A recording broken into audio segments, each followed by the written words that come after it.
Hi, hello, good morning. Today I would like to discuss exercise activity for the chapter the Indian Constitution. So before discussing exercise activity, I would like to clarify. Before writing answers to the questions from exercise activity, you are advised to write all the glossary terms before writing exercise activity. Then after you can go for writing the questions as well as answers. So I hope you will follow my instruction. Then here I made all the possible efforts to write answers, only answers to the questions from exercise activity. So you have to note down the question from your textbook and you have to note down answer for the questions. First question is, why does a democratic country need a constitution? Why does a democratic country need a constitution? A democratic country needs a constitution or need a constitution in order to reduce the misuse of powers and to safeguard our rights. Our rights. Our means the collective term used for representing all the people from the particular country. So for reducing the misuse of power and to safeguard fundamental rights or rights, for these two important reasons, nation need constitution. Second one, two different illustrations or documents were given related to Nepal.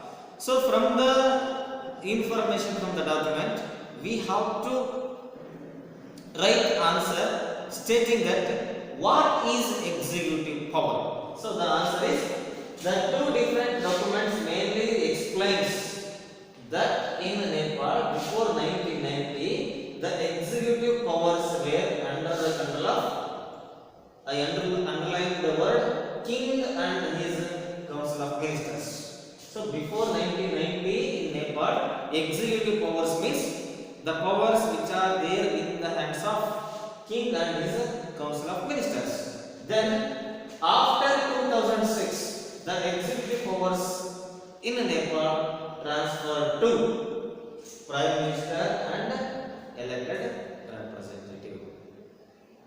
Then question number 3, what would happen if there were no restriction on the powers of elected representative?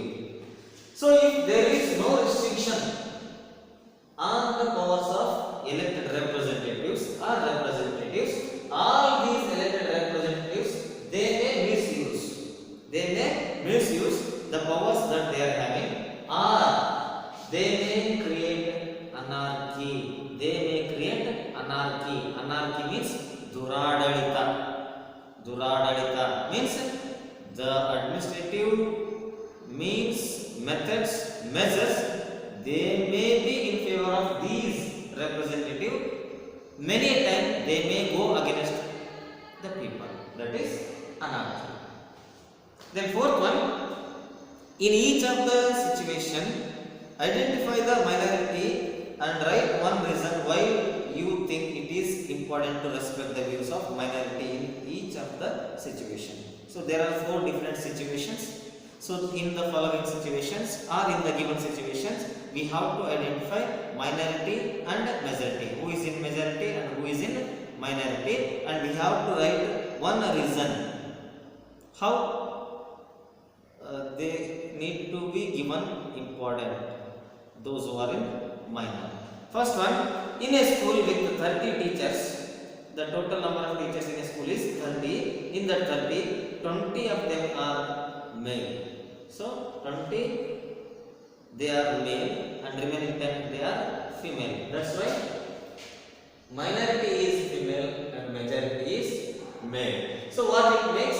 It makes strength, dominance of male on female. So what can be given reason to respect the minority, that is female. So we have to create equality among all. Then second one, in a city 5% of population are Buddhist. So that's why Buddhists are in minority and majority all other religions they are in majority. That's why it is to be given importance to respect all the religions equally, because all the religions are need to be treated with equal amount of respect. It should not be given importance for any such religion to be given official recognition or official importance. Then third one, in a factory mess for all employees, 80% are vegetarian, remaining 20% are non-vegetarian. So that's why 80% are in majority, that is vegetarian, and 20% they are in minority who are non-vegetarian. So these vegetarian and non-vegetarian to be respected, because both vegetarian and non-vegetarian they are human beings. That's why they need to be respected, because they are all human beings and it is their choice. Whatever they want, they prefer, let them eat. In a class of 50 students, 40 belongs to more well-off families. 40 belongs to more well-off families, means 40 students out of 50 they are somewhat good in economic condition. Remaining 10 they are from the poor family. That's why majority is rich, minority is poor. That's why they should be given equal opportunity to improve their way of living. Economic opportunities need to be given, so that those who are in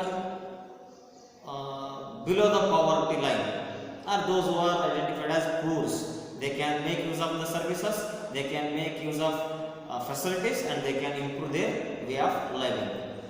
Then question number 5, there are two columns. Column is key features of Indian Constitution and their significance or their importance we have to write. First one is federalism. So federalism, it mainly explains clearly that the establishment of different levels of government. So the government established at national level, it is union government or central government. The government established at state level, it is state government or regional government. The government or administrative body established at local level or in our locality, that is local self-government. So federalism mainly explains that the establishment of different levels of government.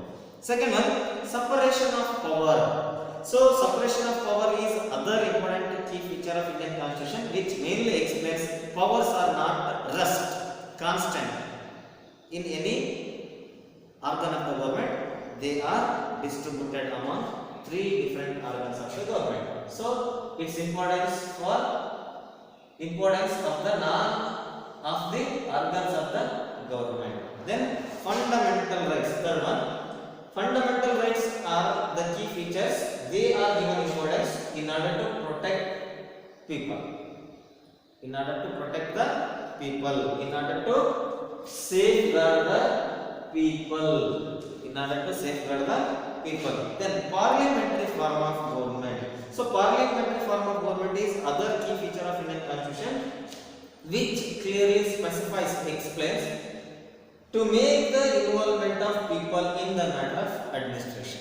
So people need to get aware themselves about their responsibility, their role and their part in the matter of administration.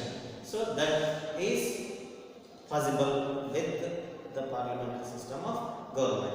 So these are the 5 different questions from the chapter. So these questions you have to complete, means write down in the book which you made for political science part. So once again I advise, before writing these questions and answers, you have to write chapter name in bold, then you have to write keywords, glossary, then you have to come for writing questions and answers.